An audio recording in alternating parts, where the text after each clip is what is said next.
Hari ini kita akan membicarakan, nama saya Syarifah Isaiah, biasa orang panggil Bu Iis. Saya memang di mutation breeding, jadi spesialisasi saya dari sejak mulai S3 begini ya. Saya menspesialisasikan diri di mutasi, apakah itu mutasinya secara kimia, secara biologis, atau secara fisik. Jadi mungkin kita nanti akan membahas juga hal-hal yang agak praktis begitu, tapi yang lebih rincinya lagi di mata kuliah pemulihan mutasi ya semester depan. Baik. Jadi apa sih mutasi itu? Maksudnya kalau orang kita mendengar kata-kata mutasi gitu ya, apa disebut mutasi? Kita menyebutkan mutasi apabila sudah ada perubahan pada materi genetik, baik terhadap gen tunggal atau sejumlah gen atau susunan kromosom. Ya, jadi perubahannya itu pada materi genetik. Apabila ada perubahan, misalnya ada tanaman, kemudian tersiram air panas misalnya gitu ya, terus mencoklat kan, daun-daunnya menjadi coklat begitu.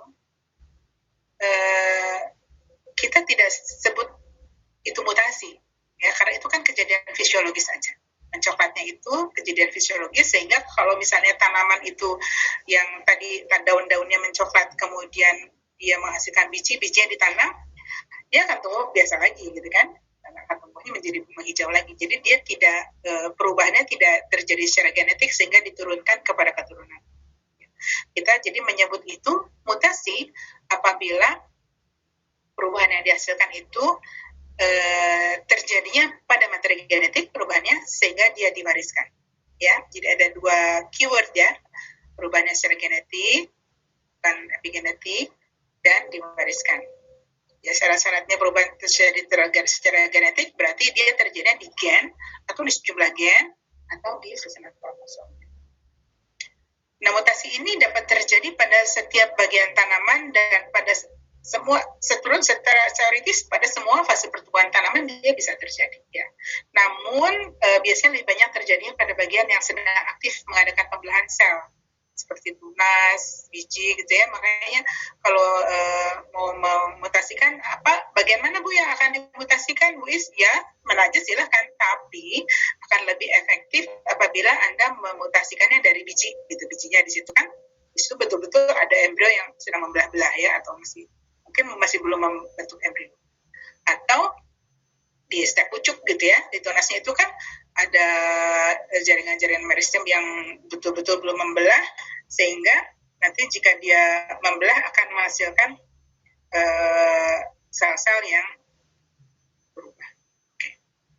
Lebih bagus lagi misalnya apa yang jaringan yang sama sekali belum terdiferensiasi, ada yang tahu? Kalau kita di kultur jaringan tuh, sel-sel yang belum terdiferensiasi apa disebutnya? Halus, Bu. Halus. Oke, ya. Jadi, ini siapa nih? Asri Zahara. Oh, udah gambarnya juga memang itu ya. Gambarnya planet. Iya, Bu. Oke. Kamu kerja sama kultur jaringan ya. Jadi, kalau halus itu kan memang belum jadi apa-apa. Dia baru sel aja kan. Kumpulan sel aja karena kandungan sitokinin dan oksida yang kita buat berimbang ya. Jadi kalau misalnya secara teoretikal sel itu mungkin ada 1 juta sel ya, mungkin ada 10 sel saja yang berubah menjadi mutan ya. Mungkin dalam sel itu warna bunga misalnya yang itu dia berubah, kemudian kita jadikan dia tanaman lengkap, ke atas jadi pucuk, ke bawah jadi akar gitu ya, jadi tanaman lengkap, landat yang utuh. Itu kalau misalnya sel yang tadi mutan, maka tanamannya pun akan menjadi mutan juga, menjadi solid dan stabil maksudnya ya. Kalau kita lakukannya dari stek pucuk, itu kan vegetatif, bisa dari planet, bisa dari planet.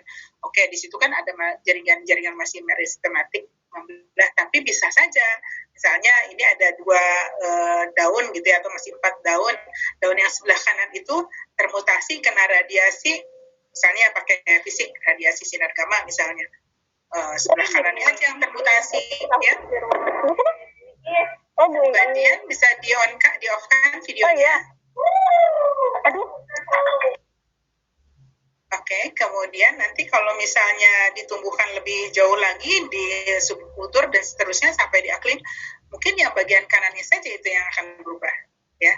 Jadi kalau misalnya vegetatif bisa berbeda, bisa hanya yang sebagian saja.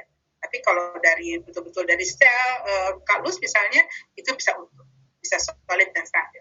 Ya nanti ada lagi yang namanya diplomatic selection misalnya sudah yang kanannya saja yang ini yang hutan hanya 25%-nya saja misalnya 75%-nya sel-selnya masih utuh, masih normal, itu bisa hilang tuh.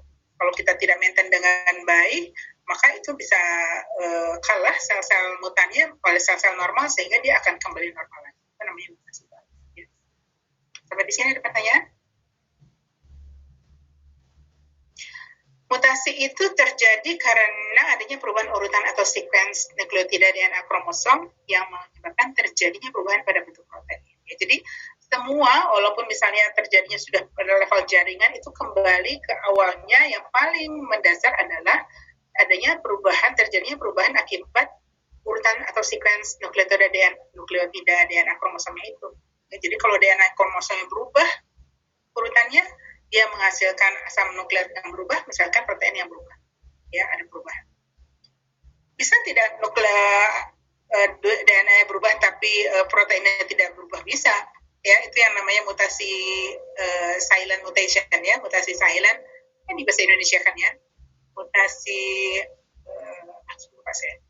Ya, jadi aneh sih di bahasa Indonesia kan, saya lebih senang istilah asing Inggrisnya aja, silent mutation. Nanti kalau Anda baca di jurnal ya, silent mutation itu artinya mutasi yang memang sequence nukleotidanya berubah, tapi begitu diterjemahkan ke dalam asam nukleatnya sama masih sama gitu ya. Misalnya CGT, TTT, CCC gitu. Itu misalnya isoleucine.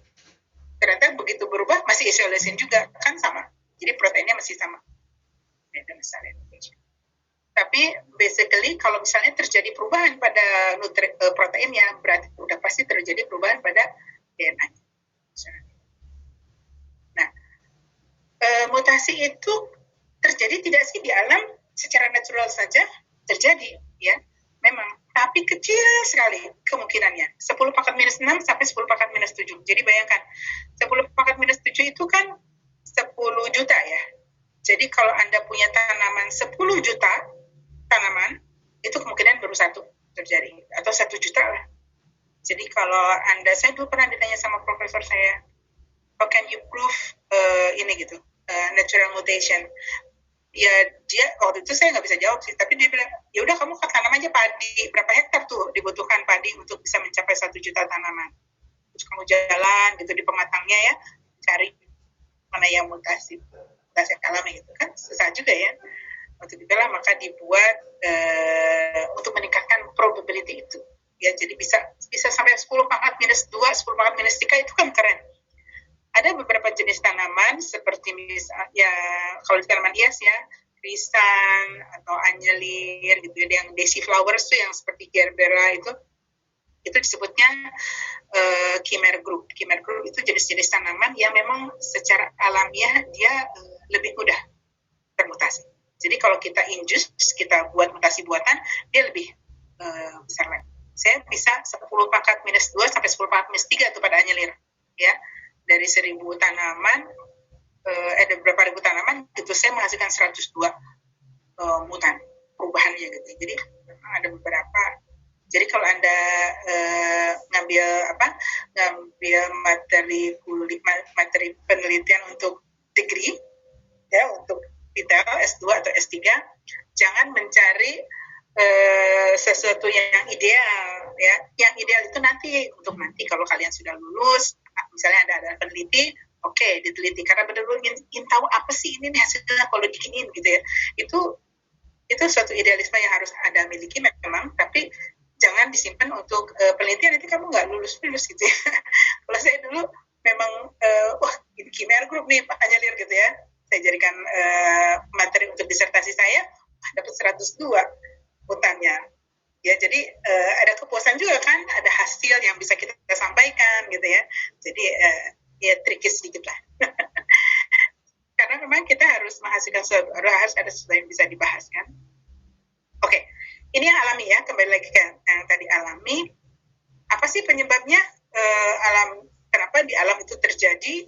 Ya bisa karena sinar kosmos itu, kalau di ilmu apa tuh namanya ya, ilmu fisika luar angkasa itu kan kalau ada materi dari luar angkasa dengan partikel yang sangat tinggi sekali muatan elektriknya, muatan tinggi muatannya, itu sangat-sangat apa ya, sangat potensial sekali untuk menyebabkan ini mutasi. Kemudian bahan-bahan radioaktif, ada suatu pulau, saya lupa ya, waktu itu pernah jadi juri apa, wirausaha menambah diri. Jadi ada kewirausahaan sekelompok muda dari daerah Nusa Tenggara, saya lupa nama pulaunya apa. Mungkin ada di antara Bapak Ibu ini yang dari Nusa Tenggara. Jadi ternyata dia membuat listrik. Jadi membuat listrik dari batuan yang ada di sana. Jadi betul-betul bisa menghasilkan listrik itu dari batu aja dikasih apa. Tapi ternyata batuan itu hanya ada di pulau itu. Gitu. Jadi sangat tinggi sekali. Itu juga harusnya waspada juga ya, karena kemungkinan bahkan sinar ultraviolet matahari pun ada, tapi ini hanya sangat sangat rendah sekali ya. Hanya ultraviolet itu pada beberapa kasus digunakan untuk mensterilisasi hewan tingkat rendah ya, seperti virus itu kan. Kalau Anda sebelum melakukan pekerjaan menanam di Kabidar Airflow Cabinet pada kultur jaringan itu diberi sinar ultraviolet itu kan 1 jam misalnya, ditutup ya, itu untuk hewan tingkat rendah, untuk makhluk hidup tingkat rendah, virus segala macam bakteri. Oke. Jadi mutasi ini kalau dilihat dari di mana dia berasal terjadi, itu bisa mutasi sporofit, artinya di sporanya germinal ya, bisa juga mutasi somatik. Saya selesaikan aja dulu. Kok jadi begini ya?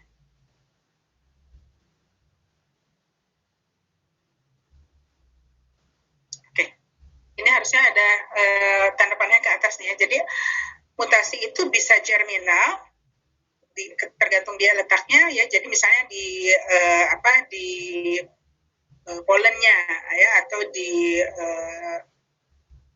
embrionya itu di alat jantan betinanya itu mutasi germinal, atau mutasi sporofit kalau kita bekerjanya dengan paku-pakuan segala macam ada sporanya, itu bisa di situ, atau di tempat dia yang jaringan-jaringan somatik ya. Misalnya mutasi terjadi di batang ya, pernah saya baca, saya tidak tahu kebenarannya, tapi rasanya itu di artikel populer sih tentang durian montong.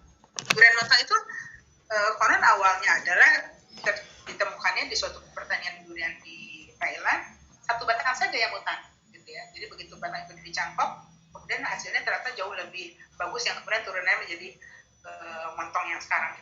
Artinya itu bisa saja mutasi itu terjadi somatik ya. Atau sporofit di daerah-daerah germinalnya. Misalnya kalau misalnya polen gitu di radiasi, bisa ya nanti kemudian polen radiasinya kemudian kita sebutkan ke kepala putih, itu bisa menghasilkan perubahan juga. Oke, kemudian kalau berdasarkan tingkat letak terjadinya itu bisa di gen ya, terjadinya itu yang namanya mutasi titik. Mungkin Anda pernah di kuliah yang sebelumnya ya diterangkan tentang point mutation atau mutasi titik. Jadi itu betul-betul terjadinya di single base pair. Kalau misalnya ada ini kalau tidak online ini ya bisa nulis ya. Ini harusnya bisa nulis ya di sini ya. Coba. Kalau misalnya ini ada A, C, T, ini ada T, C, T, katakanlah seperti itu. Oke, ini padanannya apa? T ya. Kalau C, padanannya G. Ini padanannya A. Oke, ini juga padanannya A. ini G, ini A. Oke. Nah, kalau mutasi titik itu, ini misalnya ini ada G, C misalnya ya. Ini ada C, G, jadi ini ya nulisnya. Oke. Nah, kalau mutasi gen ini betul-betul terjadi mutasinya di single base pair di sini aja, ya. Misalnya ini dikasih radiasi sinar gamma gitu, terjadi di sini aja. Dia merusak ini satu single base pair, TA-nya ini aja dirusak. Ini kan berarti move ke sini kan, move satu ini, satu apa? Jadi ACT kemudian menjadi TCG, ya, TCG dan GAC. Lalu C-nya CC apa di sini ya? Mungkin di sini ada T lagi, T apa gitu. Nah, itu kan jadi move frame shift mutation ya. Jadi move satu itu jadi yang tadinya di sini isoleucine, leucine apa gitu, aspartin jadi berubah ya. Hanya gara-gara satu ini saja yang move, yang rusak, misalnya hanya satu pasang single base pair saja. Nah, kalau itu terjadi yang memang tidak sulit tentu saja, tapi ada kemungkinan terjadi, pernah dibuktikan juga terjadi, dan menghasilkan protein yang berubah sehingga karakter tanaman berubah, itu yang disebut mutasi titik. Ini banyak sekali diinginkan oleh seorang breeder, mutation breeder ya. Kalau misalnya, aduh saya punya mawar yang sudah ini sekali, mawar yang sudah wangi udah bagus, performance sudah bagus gitu ya. Cuman dia tidak tahan karat itu aja. Atau cuma warnanya aja, merahnya itu merah yang biasa. Saya ingin warnanya menjadi ungu misalnya, ya. Jadi saya ingin membuat satu saja perubahan. Nah, ini yang diinginkan mutasinya. Jadi dia tidak menghasilkan dilesi atau menghasilkan letal gitu, menghasilkan perubahan yang terlalu besar. Biasanya mutasi. Oke. Mutasi berikutnya mutasi kromosom. Nah, ini kalau ini sudah bermain-mainnya di tingkat kromosom. Kalau mutasi gen kita bisa lacaknya dengan rekomendasi gen ya, itu dengan tapi kalau mutasi kromosom sudah kita bisa lihat perubahannya di bawah mikroskop. Ya, jadi kalau ini sitogenetika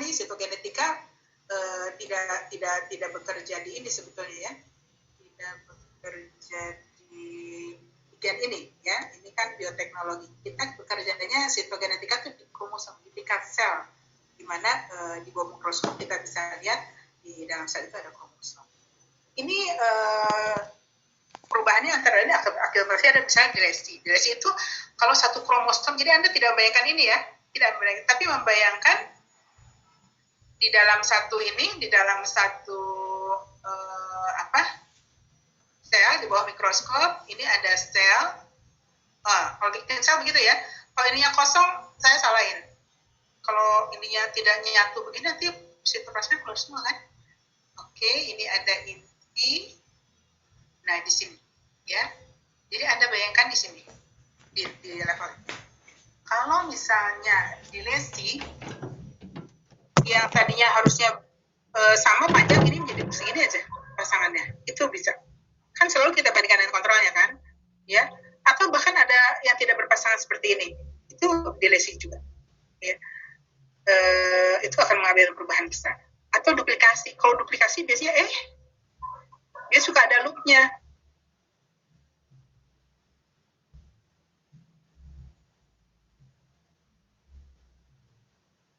Oke.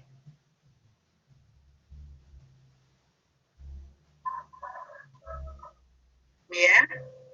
Ini kalau bisa di bawah mikroskop, ini kadang-kadang yang ini seperti ini suka ada loop gitu. Loop-nya ya. Begini, terus ini itu akibat duplikasi. Ini tentu saja tidak mudah juga melihat. Atau inversi itu kebalik ya, terbalik atau translokasi berpindah. Nanti mungkin ada penjelasan sedikit juga sesudah ini. Ada lagi terminologi lain adalah mutasi balik, artinya gini, mutasi balik dan mutasi maju. Kalau mutasi maju itu ya mutasi saja. Misalnya saya punya warna krisan warna putih, maaf ya, saya contohnya bunga aja gitu ya, kayak saya bekerja banyak di tanaman hias. Misalnya krisan saya warnanya putih, begitu dimutasikan dikasih etilen metansulfonat misalnya jadi warnanya ungu, oke, itu mutasi maju karena asal putih. Tapi kalau kemudian yang ungu itu kemudian saya mutasi lagi atau saya kasih radiasi gitu, dia balik lagi menjadi putih. Nah, itu mutasi balik. Ya, jadi kalau mutasi maju itu menjauhi wild type-nya, kalau mutasi balik kembali lagi ke wild type. Sampai di sini ada pertanyaan?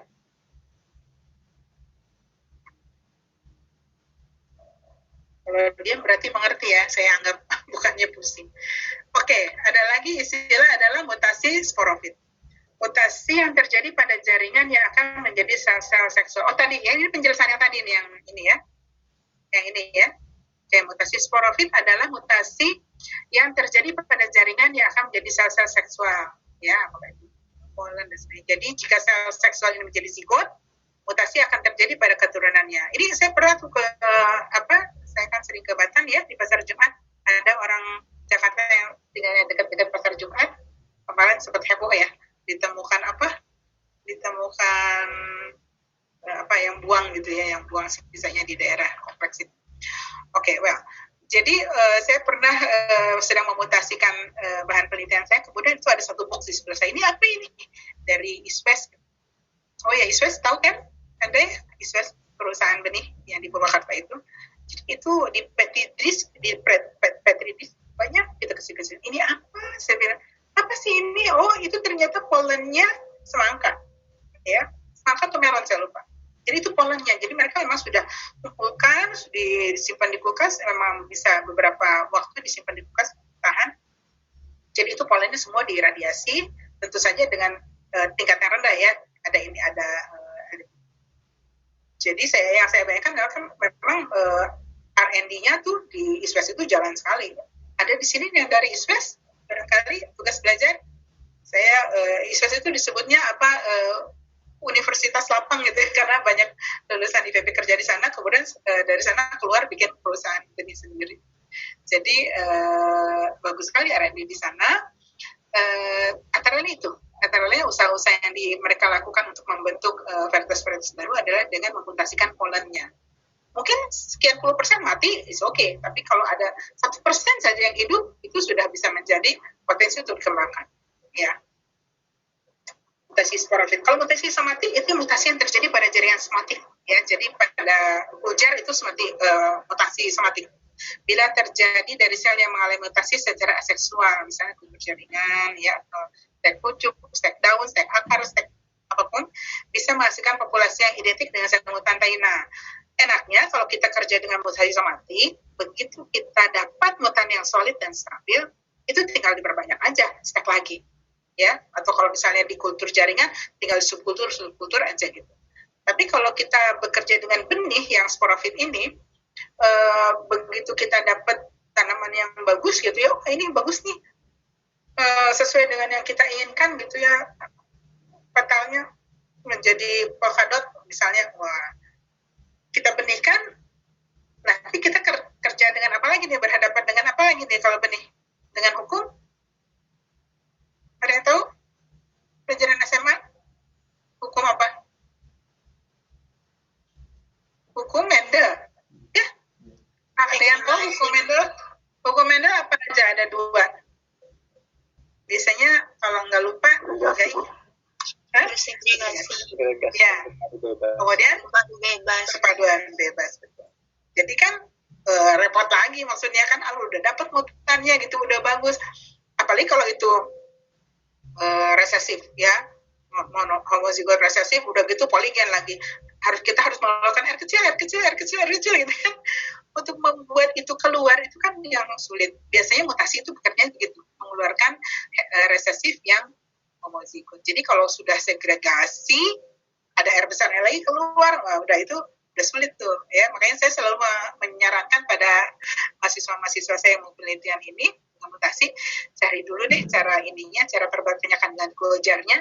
In case Anda menemukan sesuatu yang potensial untuk dikembangkan, kita udah tahu ya, nggak nyari-nyari lagi gimana sterilisasinya, gimana aklimatisasinya, itu kan suatu step-step yang harus sudah kita lalui, sudah mastering. Jadi keuntungan masing-masing punya keuntungan. Ya. Kalau somatik nanti masalahnya ada lagi di politik selection tadi. Oh, ini sudah ini lupa saya hilangin itu. Gini. Jadi kalau mutasi maju dari wild type-nya menjadi mutan, kalau mutasi balik itu dari mutannya menjadi wild type. Kenapa ada istilah mutasi balik atau backward ya, backward mutation, kalau maju forward mutation kalau didorong. Jadi terutama ini kalau pada mutasi somatik nih, ini sering sekali terjadi. Pada F3, F4 itu kadang-kadang masih sering terjadi mutasi balik. Jadi Anda belum bisa merilis itu menjadi suatu varietas yang solid dan stabil, ya, mutan baru yang solid dan stabil selama mutasi balik ini masih terjadi. Ya, kadang saya pernah juga menemukan di F5 itu masih ada mutasi balik, walaupun persentasenya menjadi kecil-kecil gitu ya. Tapi sebelum rilis kita harus pastikan dulu tidak ada lagi terjadi mutasi balik. Kemudian mutasi gen. Nah, kalau mutasi gen tadi sudah ini seperti saya sampaikan juga. Jadi berasal dari satu gen dari suatu alel yang berubah. Ya, dari satu gen aja menjadi alel yang berbeda. Iya, kalau ini kan tingkat gen ya. Jadi kalau di sitogenetika yang kita bekerjanya secara mikroskopis nggak bisa ya dideteksi di level kromosom, hanya terlihat di bawah mikroskop aja. Kromosom yang membawa mutasi gen terlihat sama, oke, di bawah mikroskop, sementara kromosom yang membawa alel sebagaimana alel wild. Ya, kalau misalnya di bawah kromosom itu sama aja. Ya, kalau terjadi mutasi gen, kita lihat di bawah kromosom tentu saja sama semua, karena tingkat gen kan terjadinya. Jadi dia harus secara molekuler. Nah, kalau mutasi kromosom, ini perubahannya lebih besar ya, adalah suatu proses perubahan yang mengakibatkan tersusunnya bagian kromosom atau jumlah individu kromosom yang abnormal atau set kromosom yang abnormal. Ya, jadi apakah jumlah kromosomnya yang berubah ya dari 2N sampai dengan 34 menjadi 2N sampai dengan 33 misalnya, atau individu kromosomnya menjadi abnormal ya, atau setnya ya, misalnya dari 3N menjadi 4N-1 dan seterusnya. Ya, ada aneuploidy, ada yang euploidy. Kadang modifikasi genom dapat dideteksi secara mikroskopis, kadang dengan analisa genetik atau kadang dengan dua cara. Oke. Jadi ini saya sudah tadi sampaikan delesi, duplikasi, inversi, dan translokasi. Ya, ini jadi lebih besar nih, karena kalau di mutasi dengan fisik ya, seperti radiasi, ini umumnya menyebabkan patahan-patahan kromosom seperti ini. Jadi mutasinya kromosom. Tapi kalau yang kimia, misalnya dengan etilen sulfonat, itu biasanya lebih ke yang tadi mutasi gen ya, misalnya silent mutation atau mutasi titik, point mutation, itu biasanya. Tapi kalau yang besar ini biasanya yang lebih wild itu yang akibat radiasi ya. Aduh, ini kayaknya harus dikecilin deh. Oke. Delesi. Delesi itu menghilangkan satu segmen kromosom yang umumnya mengganggu akibat ketidakseimbangan gen atau akibat tidak tertutupnya mutan pada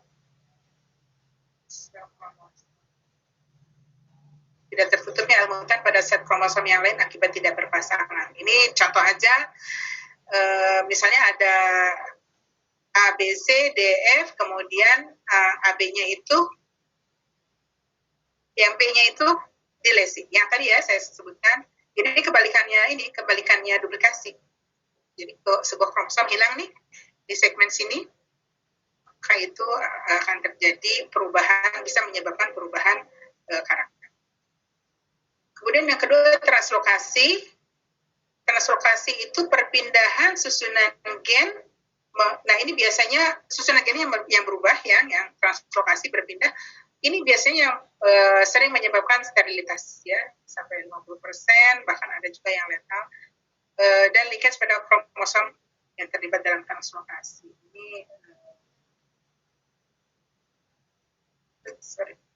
Ini gambarnya misalnya ABCDF, aslinya normalnya ABCDF, ini ABC, D, kemudian EF-nya muter ke sini. Ya, EF-nya ke sini, Ini harusnya GHIJK, JK-nya yang muter ke sini. Ya. Jadi ini kromosom yang tidak homolog dapat termutasi dengan menukarkan bagian-bagiannya. Ya. Jadi ini jadi dua kromosom yang berbeda yang tidak homolog. Ya. Jadi ini lebih besar lagi perubahannya. Makanya kalau yang translokasi ini biasanya juga bisa menyebabkan sesar. Kalau duplikasi, kebalikannya dari tadi ya, ini pengulangan yang dapat mengarah pada ketidakseimbangan gen. Jadi kalau tadi ABC, DF, B-nya duplikat. Makanya ini suka kelihatan kalau di bawah kromosom loop gitu ya, karena ada BB. Yang ini kan tidak berubah, belum tentu berubah kan. Jadi yang ini B-nya ada. Kalau duplikasinya tandem, misalnya ini ABC, BC, D. Tapi kalau duplikasinya terbalik, ABC, CB, jadi BC-nya ini menjadi CB begitu ya. Ini dulu ilmu sitogenetika kan masih belum betul-betul melihat DNA-nya, jadi betul-betul hanya melihat keragaman kromosomnya saja, dan banyak yang menjadi semacam kesepakatan aja. Seperti studi di Datura itu kan buahnya ada berapa? Ada 12 macam rasanya bentuknya. Jadi hanya menyebabkan hanya kesepakatan saja, gen yang nomor sekian, kromosom nomor sekian yang menyebabkan dia menjadi glossy. Kromosom nomor sekian yang menyebabkan dia menjadi lonjong dan seterusnya ya. Jadi ini kesepakatan karena masih di tingkat pekerjaan. Kalau inversi dia membalik ya. Seperti ini ABC, jadi dia muter gitu. B-nya ke sini, C-nya ke sini, kemudian ini B, C, D, E, F, D-nya ke sini, E-nya ke sini. Ya. Jadi kalau misalnya ini si sentromernya itu ikut putar, itu namanya inversi. Ya. Jadi seperti ini, A, B, C, D, E, F. Ya. Kemudian ini muter ke sini nih. Ininya si sentromernya ikut muter ke sini. Ya, EF-nya ke sini. Ini kan jadi tadi BCD menjadi BCD ke sini, DBC. Dia muter kan, muter ke sini, si sentromernya ikut. Nah, itu yang istilahnya namanya inversi. Istilahnya perisentrik. Inversinya adalah perisentrik. Tapi kalau si sentromernya tidak ikut muter, inversinya namanya parasentrik. Ya, kalau misalnya ABC, DF begini, yang muter cuma di sininya aja nih. Ya. CDF-nya ini menjadi CD-nya aja muter di sini, tapi dianya kan tidak ikut berprodukasi si sentromernya, itu yang namanya parasentrik. Mungkin ini pada saatnya ini memang kan sitogenetika ini tahun 60-an ya, boomingnya itu baru ditemukannya begitu. Jadi ini sangat berarti sekali pada saat itu. Apakah sentromer ikut bermutasi atau tidak, itu menjadi suatu signal gitu, indikasi separah apa mutasi itu terjadi.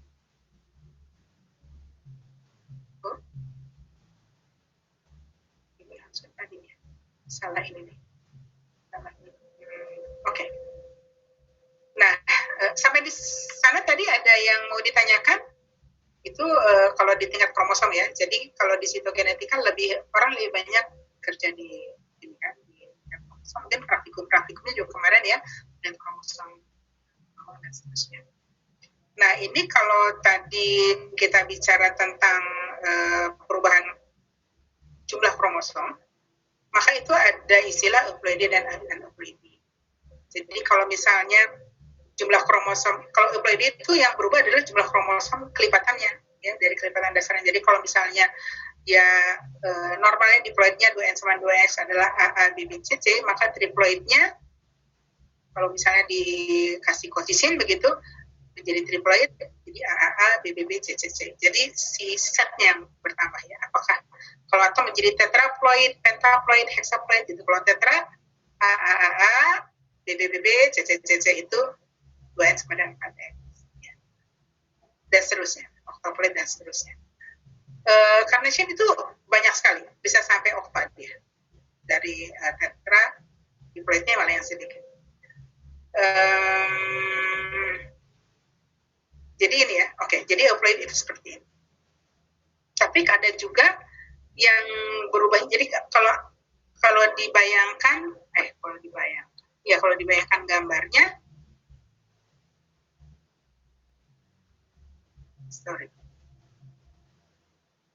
ini intinya, yang tadinya dua seperti ini, oke. Kemudian dikasih koefisien, ini kan 2N sama 2X, Anda kalau udah pasti tidak kebalik lagi 2N dengan 2X ya, maksudnya N dengan X ya. N itu pada saat apa, kita menyebutnya X itu pada saat apa. Kalau kemudian kita kasih kolcisin, direndam deh atau disemprot gitu ya, direndam 1 jam kolcisin. Wah, ternyata pas dilihat lagi di mikroskopi, ini kemudian menjadi 2N sama dengan 3X.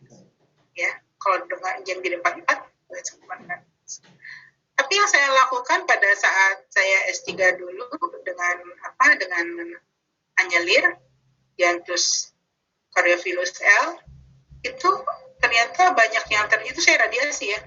Banyak yang jadinya begini.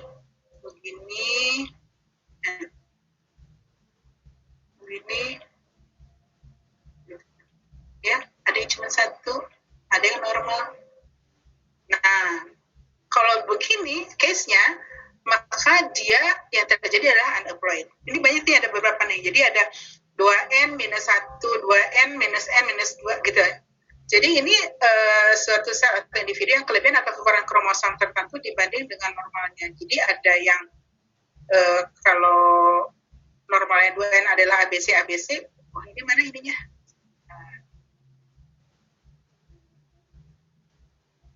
Kalau misalnya normalnya 2N sama dengan ini, tadi 2N ini 2 gitu. ABC, maka kalau dia kehilangan 1, monosomi. Ini kehilangan 1 aja. Kalau kehilangan 2, nulisomi. Kalau misalnya ABC, di sini ada ABC, betul ABC, ada C1 di sini, itu terdapat trisomi, dan seterusnya. Ya, jadi kehilangannya tuh di berapa ini gitu, di berapa kromosom pasangannya. Ya, kalau ini kehilangannya 2, berarti ini kehilangan AB berarti. Oh ini yang ditambah. Aslinya kan ABC ya. Ini normalnya begini nih. Kemudian ada tambahan C, ada C, berarti dia plus. Itu akan aneuploid. Nah, sekarang kita sebagai breeder, kapan sih kita memilih, oke, kita pakai mutasi aja deh gitu. Kan bisa macam-macam kan. Seorang breeder itu modal kerjanya adalah keragaman, betul. Jadi beda kita dengan teman-teman dari seed technologies tuh yang di sebelah itu, mereka menginginkan keseragaman ya. Kalau nggak seragam nggak bisa dijual tuh benihnya, harus seragam. Tapi kita sebagai breeder justru kita ingin keragaman. Kalau nggak ada keragaman, mau modal apa untuk seleksi ya? Apa yang diseleksi kalau udah seragam semua? Justru kalau misalnya masih ada yang seragam yang susah di alam berubah, misalnya manggis. Wah, manggis itu sedikit sekali ya keragaman di lapangnya. Oke, kita ragamkan dia gitu ya. Kalau ada yang tidak beragam, kita buat agam. Dengan cara apa? Introduksi misalnya. Waktu pernah dengar Ibu Karen Syarif. Ibu Karen itu kerjanya kalau keluar negeri itu udah mendatangkan varietas baru dia yang belum ada, yang aneh-aneh di Indonesia. Bahkan yang tidak tumbuh, memang belum ada karena tidak tumbuh di daerah tropis, dia bawa juga. Kalau bawanya skala penelitian kan boleh, ya, di karantinanya tidak terlalu strict. Jadi begitu sampai di Indonesia, ditanamnya di puncak, di atas 1.000 meter di atas permukaan laut, itu pasti bisa tumbuh. Jadi kemudian ada silver dust, kemudian ada macam-macam lagi tanaman hias ya, yang tadinya itu introduksi dari luar negeri, tidak ada tadinya di tempat tropis seperti Indonesia. Atau dengan hibridisasi, itu Pak Syukur itu udah kerjanya, saya barusan tadi pagi dari rumah Pak Syukur foto-foto aja gitu. Itu yang namanya bangun pagi langsung bukan ini dulu, langsung ke lapang menyilang-nyilangkan. Kan banyak tanaman yang harus pagi hari kalau menyilang ya. Jadi sebelum mandi, Pak Syukur kegiatannya adalah menyilangkan tanaman dulu gitu ya. Itu bukan main pekerjaan yang kalau kita menikmati pekerjaan itu kita akan happy ya. Jadi apalagi di masa pandemi ini ya, mungkin Anda ada di rumah aja gitu. Lakukanlah sesuatu yang membuat Anda happy. Kalau Anda happy dengan pekerjaan hibridisasi, just do it gitu ya. Beli aja benih-benihnya di online, tanam sendiri, belinya yang warnanya beda, kita tanam sendiri, oke, hibridisasikan sendiri, siapa tuh menciptakan warna baru. ya. Itu hibridisasi, itu juga bisa meningkatkan keragaman. Apalagi yang bisa meningkatkan keragaman? Asik. Kalau introduksi itu susah, Bu, aduh introduksi apalagi zaman gini, introduksi itu susah sekali, nanti belum dikarantinanya segala macam atau mahal, ya. Kadang-kadang beli juga online aja, beli dari Cina tuh, bersyukur Pak di sini mati semua, nggak ada yang hidup. Mungkin melalui gate radiasi itu kan ada ininya mati juga. Hibridisasi, ya oke, murah, hibridisasi gampang dan seterusnya, tapi kalau jenis tanaman yang kita gunakan itu berbiji. Kalau tidak bagaimana? Kan ada tanaman yang sulit sekali berbiji. Ya, misalnya Anda tinggalnya di dataran rendah, harus di daratan tinggi nih untuk membijikannya, ya nggak bisa. Ya, atau misalnya saya senang pada tanaman buah-buahan, waduh tanaman buah-buahan itu kalau kita hibridisasikan sekarang berbuahnya 9 tahun lagi gitu ya. Pasti lama bisa, cuman lama. Oke, ada satu lagi pilihan adalah mutasi. Ya, kalau dimutasikan kan bisa dari apa aja. Kalau dia memang cepat berbijinya mudah dan tidak ada masalah, bisa dimutasikan dari bijinya. Atau kalau dia tidak bisa susah ini kan membiji di kultur jaringan kan, oke, kita mutasikan ya. Atau ada juga kan yang sama clonal variation itu prinsipnya mutasi juga, tapi diinduksi di dalam botol ya dengan penggunaan zat pengatur tubuh yang bisa membuat itu, yang membuat sama clonal variation seperti itu 4D ya, apalagi ada beberapa poin. Nah itu jadi disitulah kita baru melakukan mutasi. Kalau alasan-alasan ini yang lain tidak bisa, kita lakukan mutasi. Ini kemudian dari semua kegiatan, dari semua step kegiatan seorang breeder, seleksi adalah satu step yang tidak boleh ditinggalkan. Ya. Jadi nanti udah beberapa step lagi seleksi lagi. Jadi seleksi itu selalu ada, ya step yang selalu ada kita lakukan. Seleksi tergantung pada apa yang kita ingin. Ya.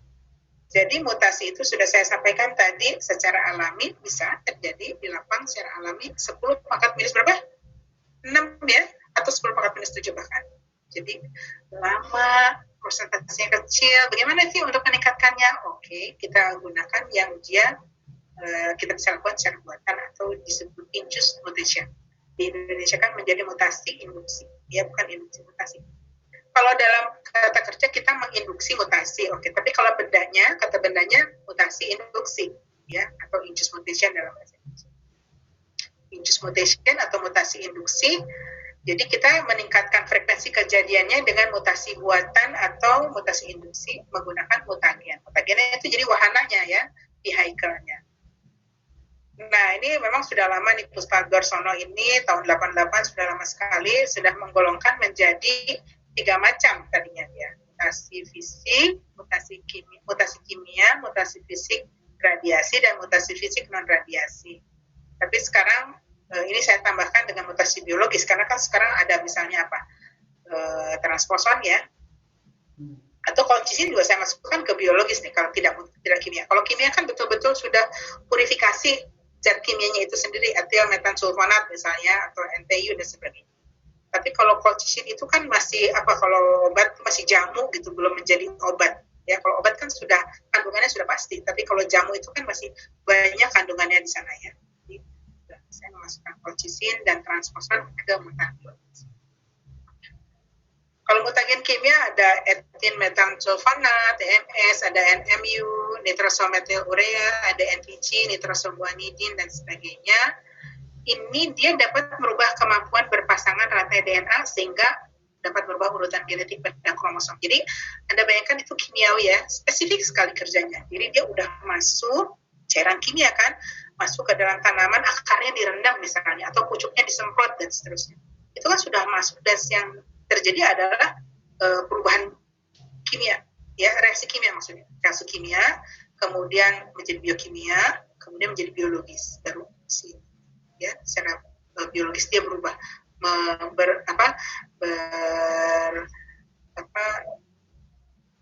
mempengaruhi DNA-nya, ya membuat DNA-nya menjadi berubah. Makanya ini lebih spesifik, ya kerjanya di lingkungan itu. Menghasilkan perubahan DNA bisa aja silent mutation gitu ya, berubah susunan DNA tapi tidak berubah di asam nukleat, tidak berubah di proteinnya bisa, atau point mutations. Kalau fisik gimana? Kalau fisik itu yang radiasi itu biasanya sinar X, sinar gamma. Dulu sih masih ada sinar alfa, sinar beta, tapi sudah mulai ditinggalkan karena di Tenggara tidak banyak menghasilkan ini ya reaksi yang bagus gitu.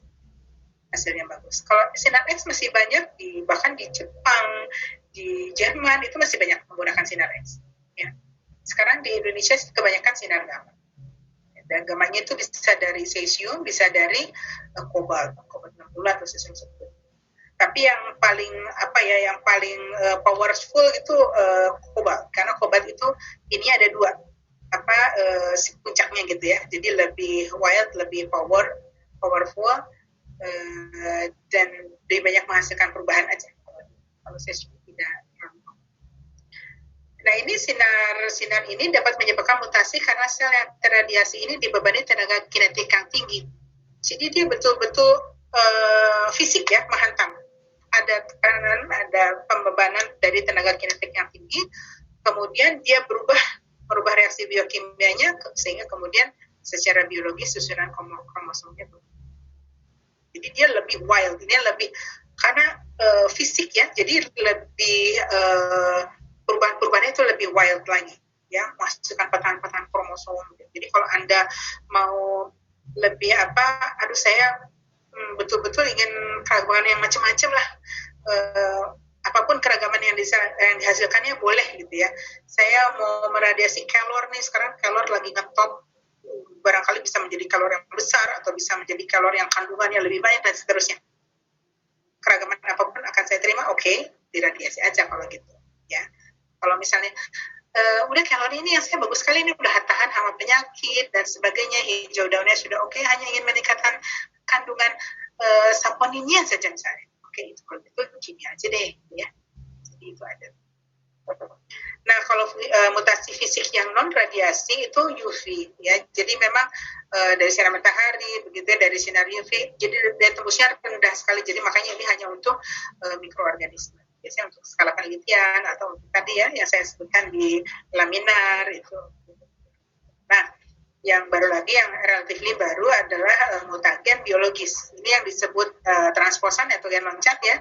Mungkin Anda pernah mendengar transposon yang juga bisa digunakan selain untuk mutagen biologis, juga digunakan untuk mencari karakteristik suatu sequence gen penyandi karakter tertentu, misalnya untuk menyandikan gen glossy pada daun gitu ya, itu diradiasi, diberi aja transposonnya sehingga bisa merusak bermacam-macam karakter. Nah, begitu merusak glossy pada daunnya menjadi tidak glossy lagi. Nah, berarti transposon itu masuk ke dalam sequence yang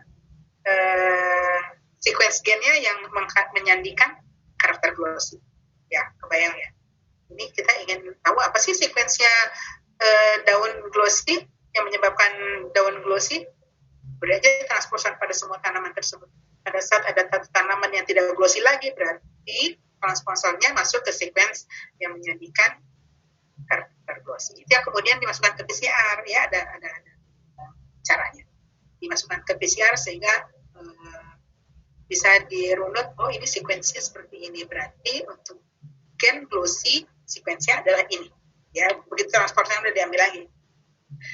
Nah, kalau kita bandingkan antara ini sampai di sini ada pertanyaan? Halo? Ada pertanyaan kah? Bu, saya izin bertanya, Bu. Iya, Kak. Ya, ini Bu, mengenai... Siapa namanya ini? Bariza, Bu. Oke. Kan ini mengenai pengertian mutasi, ini tadi perubahan sequence di DNA kromosom, Bu. Kalau untuk ekstra kromosomal itu apakah masih disebut dengan mutasi juga, Bu, seperti varigata? Terima kasih. Ya. Jadi kromosomnya apakah itu di dalam inti atau di luar inti, sepanjang terjadi perubahan di kromosom itu disebutnya mutasi. Artinya diturunkan ya. Jadi kalau misalnya ini ada video call lagi.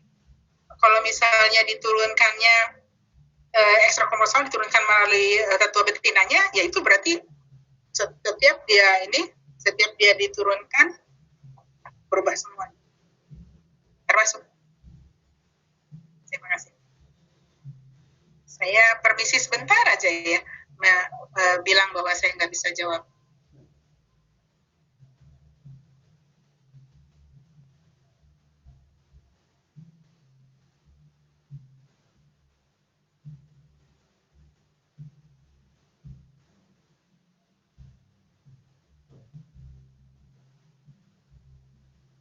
Oke, kemudian, sudah menjawab ya tadi ya, Mas?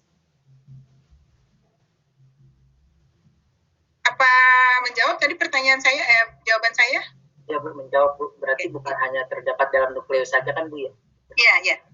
Tidak. Tadi saya gambarnya nukleus terus soalnya ya. Bagus juga pertanyaan Mbak Risa. Jadi itu kromosomnya di mana? Oke, masih ada lagi pertanyaan yang lain? Oke, sekarang ya. Jadi kalau jam 12 belum jam 12 sudah selesai nggak apa-apa ya?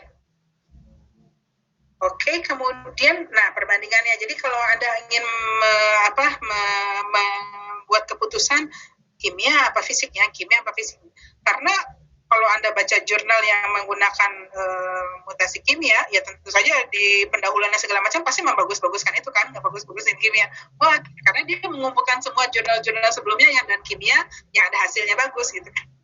Jadi kalau Anda membaca jurnal yang dari menggunakan mutagen fisik, ya dia akan membagus-baguskan juga gitu. Itu kan suplemen ya. Jadi keputusan justru begini. Jadi Anda mau apa nih tujuannya ya? Kalau misalnya Anda bekerja dengan apa? Misalnya ada yang bekerja dengan tanaman apa ya? Manggis deh yang saya tahu memang nggak banyak keragamannya. Jadi apa aja lah, pokoknya saya ingin menghasilkan keragaman gitu ya. Oke, yang acak aja, yang menghasilkan banyak, walaupun itu mungkin akan menghasilkan mutasi letal yang banyak juga, mutagen fisik saja, begitu ya, karena dia yang paling acak. Tapi kalau kimia, dia yang spesifik reagent, misalnya, saya ingin menghasilkan tanaman yang tahan terhadap busuk bakteri aja gitu ya. Aduh, jahe saya ini udah bagus sekali, besar-besar ukuran dan sebagainya, tapi dia tidak tahan busuk bakteri. Oke, berarti kan dia ada di spesifik reagent tuh yang gen ketahanan itu. Coba kan kimia ya. Kalau fisik bisa ya mungkin kalau kita dari peluang kan bisa aja ya, dari peluang sih bisa aja.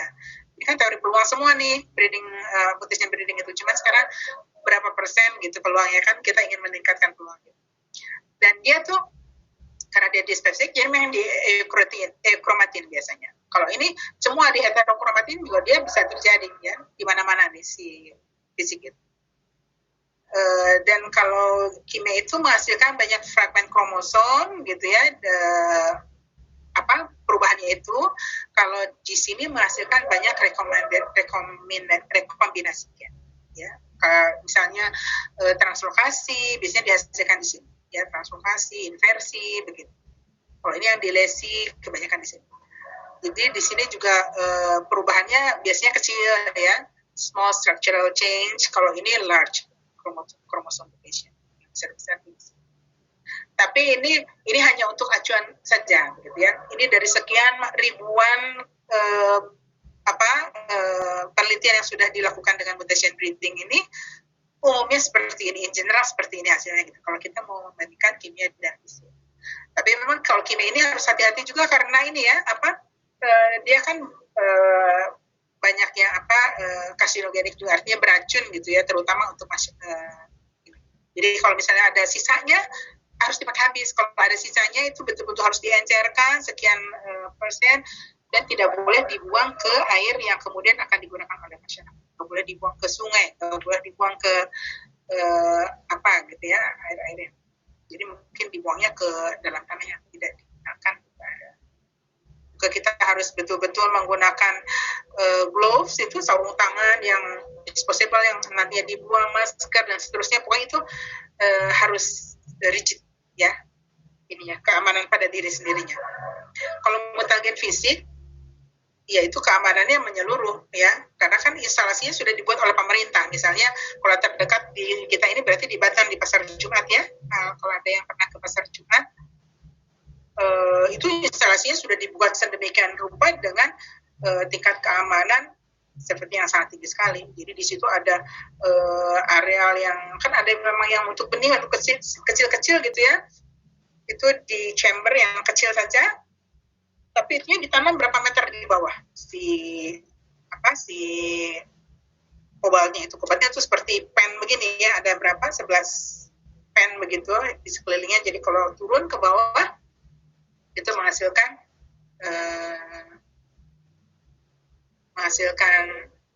pendaran. Dia kan berpendar, dipakai nggak dipakai berpendar terus tuh.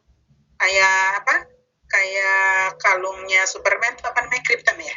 Si Krypton tuh kalungnya Superman yang hijau itu kan berpendar terus gitu ya. Sama ini juga, dipakai nggak dipakai berpendar. Dan setiap tahun dia akan turun ke ininya dengan powernya itu sebanyak setengahnya ya. Apa yang disebutnya itu? Ada yang ingat pelajaran SMA? Waktu meluruh waktu paruh ya. Jadi ada waktu paruhnya. Jadi kalau sekarang untuk 100 grade dibutuhkan 1 menit, maka tahun depan untuk 100 grade dibutuhkan 2 menit gitu. Ya, meluruh ke tengahnya. Oke. Jadi kalau mutagen fisik, nauzubillah min dzalik, kalau ada apa-apa itu terjadi mesti seperti Chernobyl misalnya, nauzubillah min dzalik. Artinya seperti itu akan dijaga sekali oleh negara. Jadi itu kalau ada yang tipenya besar, namanya apa ya? Lupa saya. Yang ada benar-benar badan kita bisa masuk, kalau kita mau meradiasi pohon misalnya atau tanaman di pot itu kan nggak bisa pakai yang chamber. Jadi kita bawa masuk, itu dindingnya itu betul-betul beton tebal gitu, berapa 1 meter apa tebal sekali, dan kita kayak labirin gitu ya, masuknya seperti labirin gitu.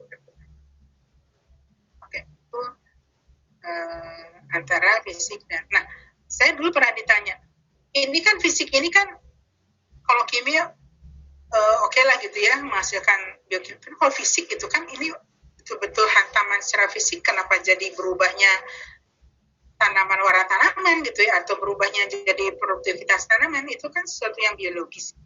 Jadi, ternyata ada orang juga yang pernah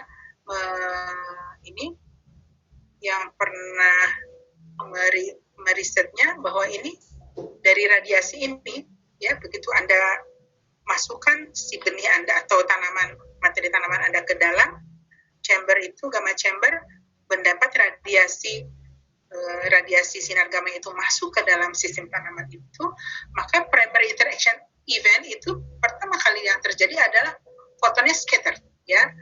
Fotonnya scatter, kemudian dia akan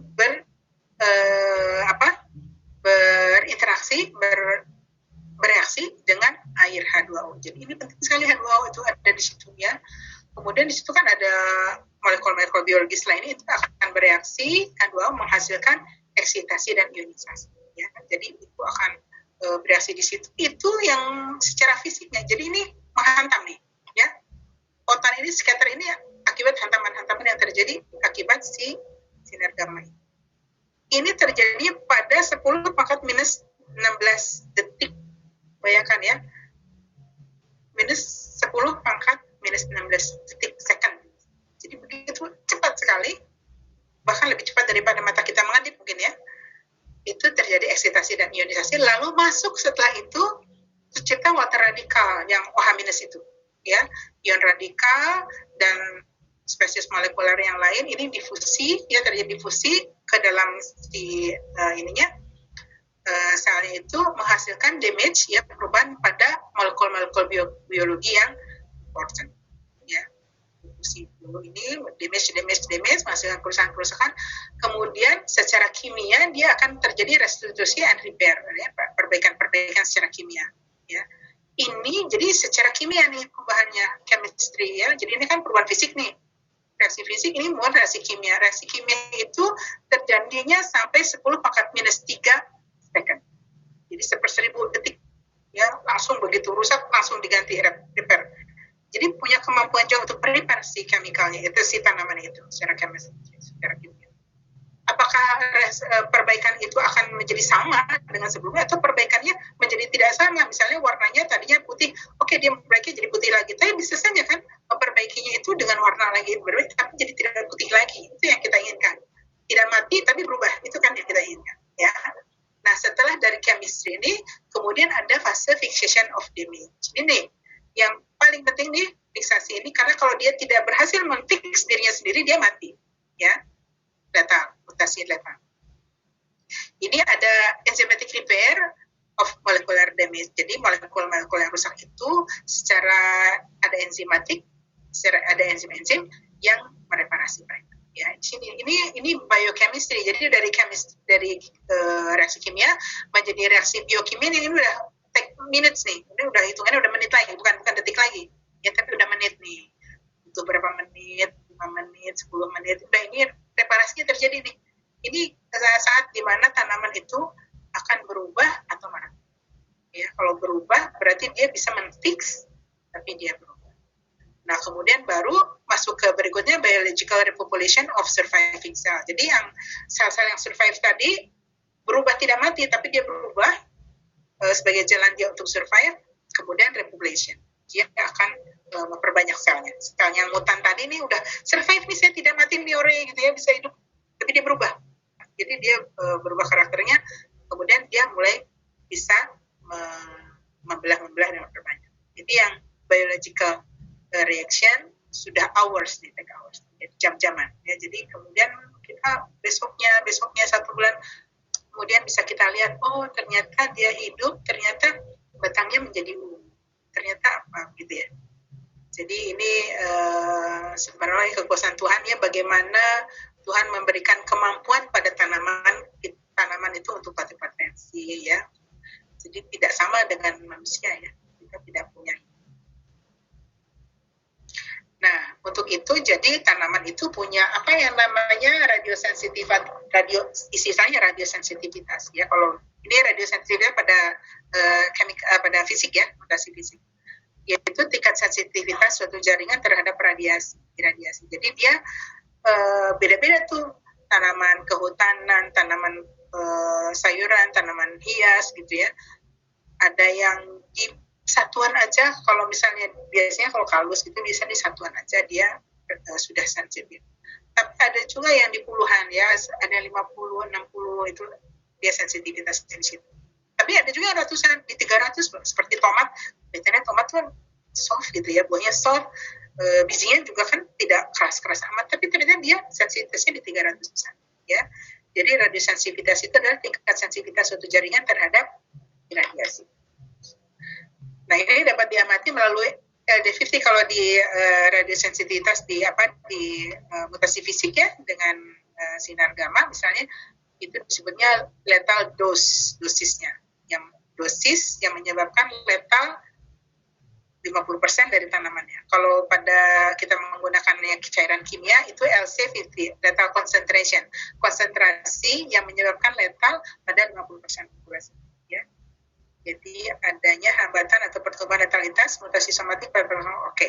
Jadi ini kalau kita meradiasi 100 benih pada saat 50 benih mati ya, berarti dosis itulah yang menyebabkan yang disebut LD50. Oh, ketika diradiasi 12,5 gray Bu, dia mati 50%. Oh, berarti 12,5 gray itu LD50 ya, atau LC50 yang sekian berapa persen. Untuk apa sih nyari LD50? Karena pada tiap spesies, bahkan tiap varietas dalam spesies yang sama mempunyai tingkat sensitivitas dan pada radiasi yang berbeda-beda. Ya, jadi ada yang di puluhan, ada yang di ratusan, ada bahkan di atas 1.000. Jadi kalau misalnya pada tanaman ini ada dulu teman dari Batan tuh menganalogikan bagaimana petinju gitu ya, kalau ada lagi petinju, ditinju sehingga dia kalau tidak kuat itu pingsan, tapi kalau dia kuat itu dia survive gitu ya, menang. Nah, jadi kalau misalnya pada tanaman itu dikasih kinetik dihantam oleh banyak proton dan elektron dari radiasi sinar gamma, pada saat dia 50% teman-temannya mati, berarti 50% yang hidup itu adalah sel-sel yang mengalami perubahan paling besar sehingga dia tidak mati. Jadi kalau misalnya kenapa nggak ada 20, kenapa nggak ada 75 gitu ya? Kenapa ada 50 yang dicari? Kalau ada 20 berarti kan 20% yang hidup, yang mati. 80% hidup kan? Mungkin yang 80% yang hidup sih ya survive aja orang yang didapatkan kecil kok. challenge yang didapatkan itu pasti kecil, mungkin hanya 5 kali aja, sehingga dia tidak butuh usaha banyak untuk bertahan hidup. Jadi perubahan yang dihasilkan sedikit aja. Teman-teman yang dia mati juga cuma 20%. Kalau 75% bisa, atau 95, 90 LD90, wah itu banyak sekali yang matinya itu 90% ya kan, LD90. Sehingga terlalu besar yang diberikan sehingga dia mati. Jadi LD50 itu yang paling mild ya, di mana 50% temannya yang mati itu 50% yang hidup adalah perubahan yang terbesar yang bisa dia lakukan tanpa menimbulkan kematian. Jadi orang-orang bergerak di LD50 itu. Kalau misalnya mau, saya sih ingin ini aja, perubahan yang kecil-kecil aja, tapi banyak gitu ya. Oke, dikasihnya di bawah sedikit dari LD50. Tapi kalau saya ingin yang spektakuler menghasilkan seperti jeruk kino itu kan sampai menjadi seedless itu dapat dari LD yang dihasilkan jauh dari LD50. Ya, jadi nggak apa-apa deh, dari 1000 tanaman ada 999 yang mati, satu aja yang hidup, tapi yang hidup itu betul-betul yang saya inginkan gitu ya. Kasarnya seperti itu. Jadi Anda mengerti ya kenapa orang mencari LD50. Nah, mutasi ini juga, kalau dulu orang ada mutasi acak, ada mutasi terarah gitu. Kenapa? Kalau acak itu ya itu, yang ini boleh berubah. Acak nggak apa-apa. Polen dikasih perlakuan, ya. Lalu dimutasi, dikasih radiasi. Lalu pakai itu menyerap putih. Kita lihat aja mana hasilnya bunga dan buah yang berubah. Ya, mutasi, kalau mutasi dominan akan langsung muncul kan. Kalau bukan pada resesif ya, akan sedangkan kalau mutasi resesif dia akan harus kita surfing lagi sehingga baru muncul pada generasi. Ada juga benih yang diberi perlakuan mutagen. Sel yang berada tertutup pada embrio biji dapat menjadi mutan, bisa jadi bagian dari jaringan mereka. Oke. Benih dikasih mutagen, itu kita tanam, kasih misalnya 1000 benih dia dimutasikan, oke, kita tanam, kita lihat mana yang berubah. Itu acak aja tanpa. Tapi ada juga yang, jadi mutasi acak itu mempengaruhi segala macam fenotipe. Kita mau di batangnya, mau di daunnya, mau di bunganya, pokoknya sepanjang itu berubah, apalagi mau jadi kate, jadi kuntet gitu. Kalau di tanaman hias jadi aneh, jadi mahal ya. Janda bolong juga kan daunnya bolong-bolong tapi jadi mahal. Aneh kan? Jadi asal itu bisa menghasilkan perubahan, itu mutasinya acak-acak. Dan dia bisa terjadi di mana saja pada genom tanaman, baik sengaja atau tidak disengaja, tapi tidak bisa menduga dari awal mutan apa yang akan terjadi. Oke. Jadi hanya keragaman saja. Tapi ini saya contohkan juga pernah melakukan mutasi pada krisan gitu ya. Kita buat eksplan aja banyak. Bahkan ini mutasinya ada tekniknya lagi kan, ada yang diulang gitu ya.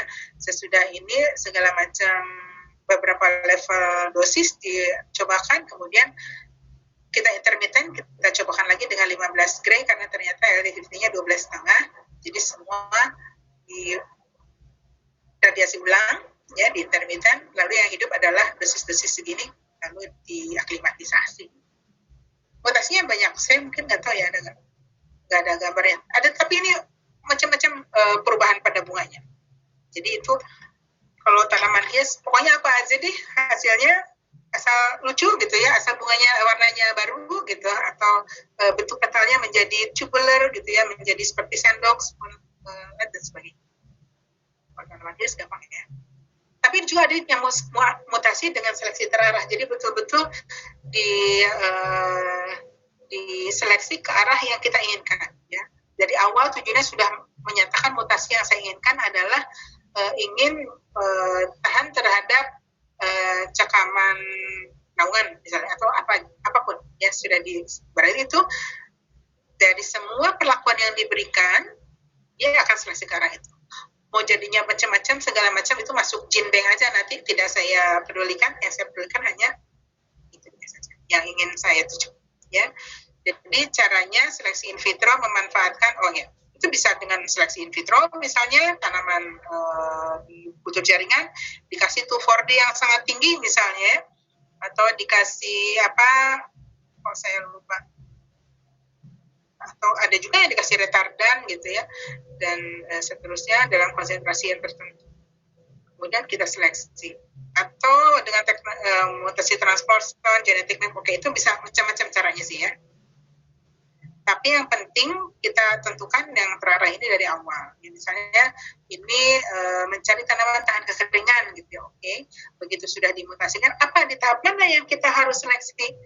Di tahap pada saat sudah seleksi, pada saat sudah perlakuan, kemudian kita tanam. Nah itu ininya media tanamnya kalau di kultur jaringan ya diberikan media seleksi. Kalau untuk tahan kekeringan misalnya dengan PEG, ya polyethylene glycol, dia kan polimer yang bisa menahan air kan, jadi ketersediaan air untuk tanaman menjadi tidak tersedia karena dia tahan, dia absorb, ya. Jadi sifat matrikum untuk ketersediaan air yang ada di PEG itu bisa diatur dalam misalnya 10-15% PEG.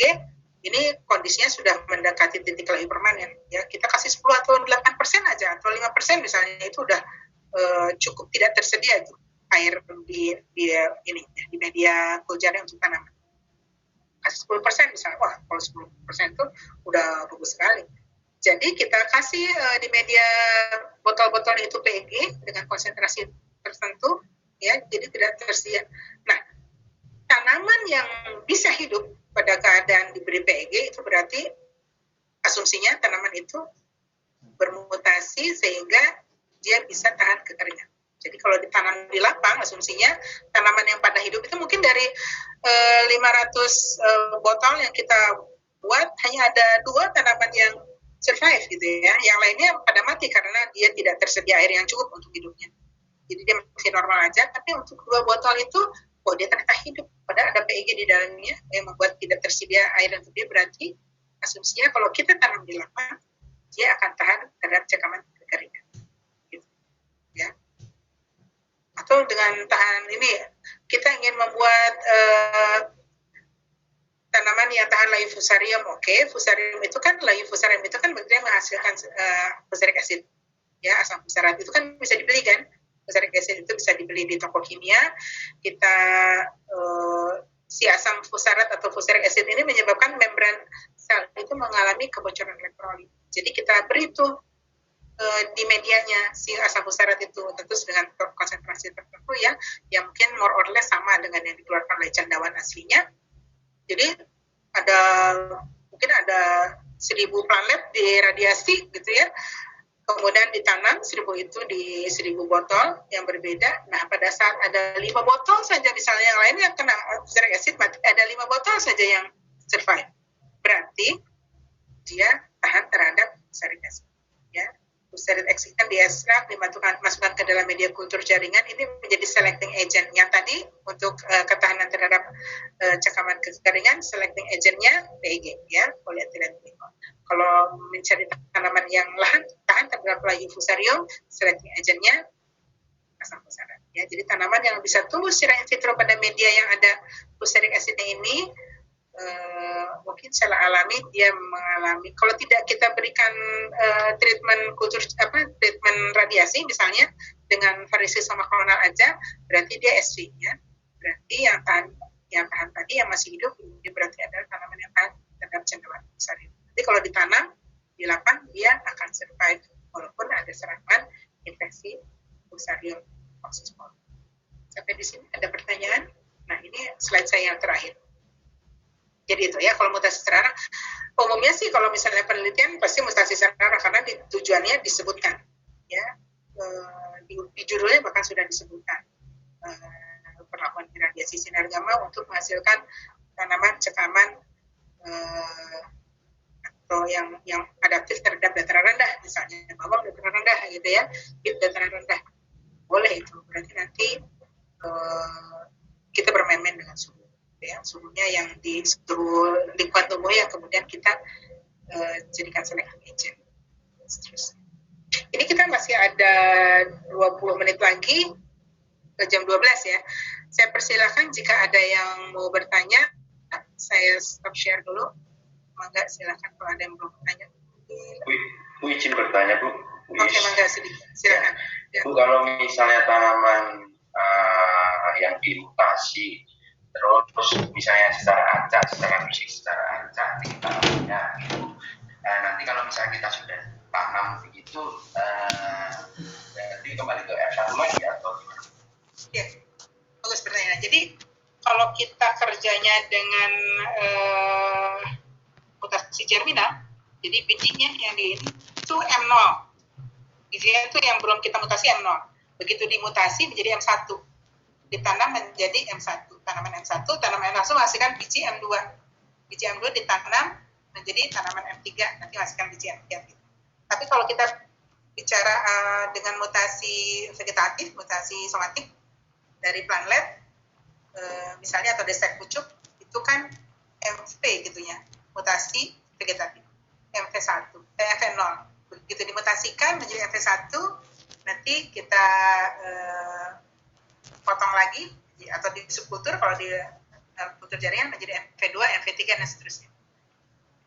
Nanti kalau misalnya bisa aja kan ada tanaman yang dia diperbanyak secara vegetatif bisa, secara generatif bisa. Ada kan tanaman yang begitu. Nanti kalau misalnya M3 gitu, saya dengan M3, oh ini M2 lah, M2. Dari M2 ini ada bagus nih. Kalau saya teruskan jadi M3, aku tuh segregasi lagi. Udah di ininya di stack aja. Nah, jadi M2 V1. Karena dia dari M2-nya di stack. Kalau indigo vera, misalnya indigo vera itu tanaman pakan kan bisa dari benih, bisa dari stack. Tapi kalau M2 V1 diperbanyak vegetatif lagi, M2 V. Oh begitu. Berarti kalau misalnya tanaman padi, misalnya M1, M2, kita sudah mendapatkan tinggi tanaman yang kita inginkan, itu berarti mungkin di apa pedigree ataupun tanam malai itu nanti kalau sudah seragam ya itu yang kita ambil mungkin sudah stabil gitu ya. Ya. Jadi kalau pada M itu memang di awalnya saja kita melakukan perlakuan gitu. Seterusnya reaksinya treatment yang kita berikan sama dengan seleksi pada ini. Seleksi breeding pada umumnya.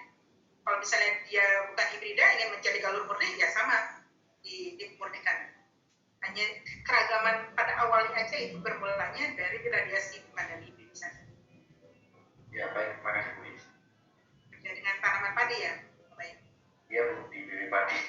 Oh, BB Padi, oke. Saya kerja dengan Bu siapa ya? Bu Hesti. Oh, di Batam, tapi dengan padi juga.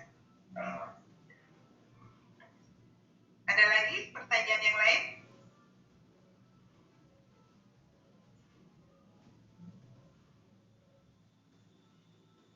Silakan kalau masih ada yang bertanya. Mas Abdurrahman, ada yang ditanyakan? Lagi nyari ada yang mau ditanyakan tapi lupa lagi sebentar. Izin bertanya Bu. Silakan Bu Astri. Mau tanya mengenai ini Bu, yang tadi seleksi in vitro. Jadi misalnya kita melakukan seleksi in vitro untuk karakter tahan terhadap kekeringan dengan PEG. Kemudian kita dapat tanaman-tanaman yang terseleksi yang masih hidup setelah diberikan seleksi in vitro itu. Nah, yang saya ingin tanyakan, untuk tanaman-tanaman yang masih hidup tersebut, apakah memang itu tanaman bisa bertahan karena adanya mutasi setelah pemberian PEG, atau memang karakter itu sudah ada di karakter itu sudah ada di tanaman tersebut, tapi di tanaman-tanaman yang lain yang masih sudah tidak ada. Jadi bagaimana membedakan bahwa tanaman tersebut memang termutasi atau memang karakternya sudah ada? Terima kasih. Nah, jadi mutasi pemulihan dan mutasi ini atau mutation breeding ini beda dengan GMO yang ada alien gene dimasukkan ya. Ini tidak ada. Kalau mutation breeding itu bekerjanya adalah mengotak-atik gene yang sudah ada di dalam tanaman itu. Tapi biasanya dia resesif sehingga secara alami di lapang tidak akan keluar atau sulit keluarnya karena dia bisa. Jadi mana? Saya nyari di tempatnya. Jadi kalau misalnya biasanya mutasi itu yang dikerjakan adalah merusak gen dominannya sehingga resesifnya keluar, gitu. Pokoknya merusak gen yang menutupnya sehingga sifat ketahanan itu keluar. Jadi dia sebetulnya sudah punya di tanaman itu, atau susunannya gitu ya.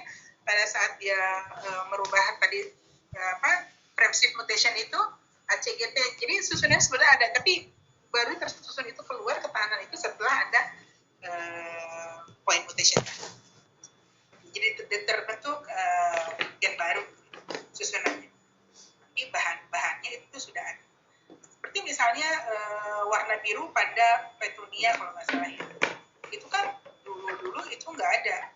Jadi di pokok petunia, saya lupa warna bunga, tapi diambilnya dari bunga lain begitu ya. Itu kan memasukkan. Tapi ketika diradiasi atau dimutasikan, dan dia bisa juga membentuk sendiri, jadi udah ada gitu. Cuman ada pathway biokimia yang kemudian dia rusak, sehingga kemudian tidak. Jadi sudah ada sudah ada. Ibu, terima kasih. Ya. Izin bertanya, Bu. Ya silakan. Udah ketemu Pak Sadul? Sudah, Bu. Tadi tentang silent mutation, Bu. Iya. Itu tentang silent mutation itu berarti hanya yang tadi dicontohkan Ibu kan hanya perubahan misalkan susunan basa nitrogennya saja, tapi secara asam amino yang dihasilkan akan tetap sama. Apakah silent mutation hanya terbatas pada lingkup itu saja atau ada hal lain juga yang bisa menyebabkan silent mutation? Apakah silent mutation terbatas pada apa? Terbatas hanya terjadinya itu karena perubahan basa nitrogennya, tapi asam aminonya tetap hasilnya sama gitu. Apakah hanya karena itu saja? Iya, karena itu. Jadi biasanya itu kalau misalnya di level DNA ya kita lihat pita-pitanya dengan misalnya dengan RAPD gitu. Pita-pita itu berubah kelihatan. Tapi kok di tanamannya sama aja gitu. Nah, itu berarti ada perubahan di DNA-nya tapi tidak menghasilkan perubahan di asam aminonya sehingga di protein. Tidak berarti sih kalau bagi praktisi tidak berarti, tapi kalau cuma untuk jurnal aja menulisnya kita ada salah satu keluarannya juga harus publikasi. Itu setidaknya menunjukkan bahwa mutation breed itu bisa menghasilkan perubahan pada tingkat DNA. Oke. Gitu ya. Ada lagi yang mau bertanya? Ini udah azan zuhur sih. Kalau misalnya bertanya, Bu. Oke, silakan. Pak Mansur, mangga. Iya, Bu. Mau bertanya mengenai yang sinar gamma, Bu. Tadi kan ada treatmentnya tuh yang menggunakan LD50, Bu, ya. Jadi kalau LD50 ini tingkat keberhasilannya 50%, baru kematiannya 50% ya, Bu. Ya, hidupnya yang survive-nya 50%, yang matinya 50%. Jadi LD itu melihat dari dosis yang letalnya ya, melihat yang letalnya 50%. Jadi ya, Bu, kalau seandainya kita melakukan penelitian ya, Bu, ya, itu kita buat letal D50, terus resultnya itu 0, itu biasanya kesalahannya itu di mana, Bu? Ibaratnya kan nggak selamanya, Bu, yang menggunakan LD50 itu keberhasilannya dapat 50, Bu, ya. Saya baca di jurnal ada juga yang gini. Ya, jadi itu nothing to do with keberhasilan. 50% LD50 itu adalah dosis yang menghasilkan kematian 50% dari populasi yang digunakan. Yang 50% hidup kan? Tapi yang hidup itu perubahannya belum tentu yang kita inginkan gitu. Tapi at least dia hidup 50%. Nah, jadi kalau secara teoritis 50% yang hidup itu adalah sel-sel atau tanaman yang dengan jaringan yang sel-selnya mengalami perubahan semaksimum mungkin sehingga dia bisa survive dibandingkan 50% teman yang lain. Bahwa 50% yang berubahnya itu adalah di karakter daunnya, apa di karakter akarnya, atau di karakter, misalnya bukan yang kita inginkan, itu bisa saja. Tapi dia berubahnya terbanyak. Jadi biasanya keragamannya, kalau kita menghitung keragaman, ya berapa persen sih keragaman di bulan, biasanya yang paling tinggi di FFP. Tapi kalau misalnya bukan yang terwow gitu ya berubahnya. Kalau bisa cari yang, saya ingin betul yang spektakuler, menghilangkan biji itu sesuatu yang besar sekali kan di mutation breeding ya, bukan di hibridisasi. Gimana ini bisa jadi hilangnya? Yang di kilo itu kan dari 28 biji per jeruk menjadi seedless. Itu menggunakan LD jauh di atas LD50 ya, misalnya LD80 gitu ya. 20% aja yang hidup, yang 80%-nya mati. Tapi 20% hidup itu memang perubahannya itu benar-benar besar. Yang lain bisa menghasilkan tanaman yang seedless seperti itu. LD50 sih kita jadikan patokan saja. Karena LD50-nya itu ada yang di puluhan, tanaman itu, ada yang di ratusan, ada yang di 100-an, 150, berarti kita mainnya di sekitar ini aja. Kalau kita mau pakainya LD70 berarti berapa kan bisa dipakai kurva normal kan. Kalau LD50-nya adalah di 300, berarti kalau saya mau kerja dengan LD60-nya berarti di 350 misalnya. Atau saya sih inginnya keragamannya kecil-kecil aja lah, asal yang banyak yang kecil-kecil aja tapi banyak kerja di LD40 aja. Berarti kalau di LD50-nya adalah 500, LD40-nya berarti 400 gitu. Jadi itu untuk patokan aja. Jadi memang kalau menggunakan LD50 survive-nya tuh ada 50% wajib ya Bu ya. Enggak sepenuhnya gagal gitu Bu ya. Gagal dalam arti ibaratnya penggunaan dosis letal 50 ini udah diaplikasikan pada tanaman tapi yang survive itu enggak ada sama sekali, berarti bukan seperti itu ya Bu ya. Memang ada yang hidup 50% atau seperti bilang Ibu tadi, dari 1000 yang hidup itu cuma 1% ataupun cuma satu tanaman gitu ya Bu. Jadi LD50 itu dicari. Misalnya Anda mau kerja dengan tanaman apa yang aneh, misalnya tanaman lamtoro, dicari di jurnal dimanapun belum ada tuh yang pernah kerja sama lamtoro radiasi sinar gamma. Oke, kalau begitu saya harus cari lagi LD50-nya berapa. Jadi ada radiasi, kalau masih mau mencari, radiasinya mulai dari satuan, puluhan, ratusan gitu. Jadi yang besar, range-nya lebar-lebar. Tanam bijinya mungkin sedikit-sedikit aja, 10-10 aja misalnya, atau 20-20, tapi masing-masing dosis ada dari 10, 20, sampai 200 misalnya. 10, 20, 30, sampai 100, 200, 300, itu dalam rangka pencarian LD50. Ya, jadi kalau udah ketahuan, ternyata LD50-nya adalah 135 gitu. Baru itu ada menjadi capaian, menjadi temuan juga bagi penelitian Anda. Berarti lamtorobum itu LD50 artinya begitu Anda radiasi, pada dosis itulah dia hidup 50% dan mati 50%. Oke? Dapat 135. Nanti tulisan Anda akan disipil oleh orang-orang lain yang akan melakukan radiasi sinar gamma pada lamtoro lagi. Ya, jadi udah itu ternyata by Mansur Andrawit Shah gitu ya, tahun 2020 ditemukan lamtorobum itu 135. Berarti orang menggunakan 135 lagi untuk biji lamtorobum. Itu lain juga ya, dari plantlet, dari biji, dari stek, beda lagi LD50. Jadi itu LD50 itu sesuatu yang dicari.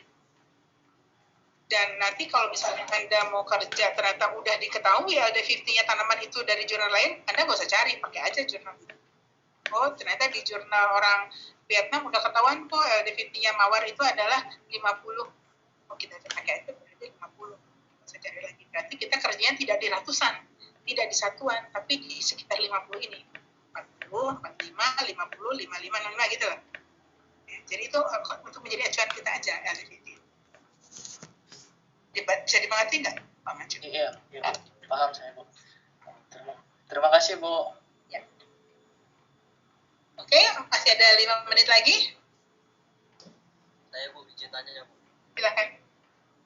Terkait tadi mutasi pada polen itu saya ketahui ada 2 karakter polen Bu. Ada polen yang Pak Mas Ari bisa lebih keras lagi nggak bicaranya? Iya Bu. Oke, pada polen. Ya, karakter polen itu ada yang polen tipe lengket, ada yang tipe lengket, ada yang polen dalam bentuk serbuk. Ada tipe lengket. Polen tipe lengket ketika dilakukan mutasi dengan sinar, apakah tidak menurunkan tingkat viabelnya polen ya Bu? Atau ada treatment khusus? Enggak. Oke. Jadi kita melihatnya kalau mungkin dibahasnya nanti di mata kuliah pemulihan mutasi kandungan air. Jadi ada hal-hal di luar genetik tanaman itu, jadi hal-hal yang di lingkungan yang mempengaruhi keberhasilan mutasi, antara air, kandungan air. Jadi kalau lengket tidak lengket atau kalau benih itu misalnya klifakterik tidak klifakterik gitu ya, itu juga termasuk adalah kandungan airnya jadi kan. ada berapa persen kandungan air yang diizinkan, bukan diizinkan, yang optimum bisa ada di situ, karena air itu dibutuhkan untuk menghasilkan ion radikal OH- itu. Karena itulah yang kemudian menciptakan tumbukan-tumbukan itu. Kalau kurang, nanti tumbukannya sedikit, nanti sedikit juga mutasi yang terjadi. Tapi kalau kebanyakan, nanti dia akan menghasilkan ion radikal yang terlalu banyak, sehingga nanti banyak letal juga. Jadi kalau ternyata lengket, artinya kan kandungan airnya lebih banyak, maka jangan gunakannya yang di bawah LD50 gitu. Jadi jangan yang kalau sudah ketahuan LD50-nya ya, tapi kalau belum mungkin kita bisa mencari ke spesies yang sama atau ke at least famili yang sama lah. Itu LD50-nya berapa. Nanti kita turunkan. Kalau misalnya kita pakai yang lengket, kita turunkan dari situ. Karena nanti kandungan airnya kematiannya akan lebih banyak karena menghasilkan ion radikal yang lebih banyak. Jadi ada beberapa trik lah. Ya. Nanti bisa ini lagi ya, kita studi lagi. Baik, ini sudah azan, sudah jam 12 kurang 2 kalau di saya. Kalau diizinkan kita akhiri di sini ya. Kita ketemu lagi minggu depan pada jam yang sama. Terima kasih untuk perhatian semuanya. Nanti saya share ini di PDF-nya di web. Terima kasih. Assalamualaikum warahmatullahi wabarakatuh. Waalaikumsalam warahmatullahi wabarakatuh. Terima kasih Bu. Terima kasih banyak.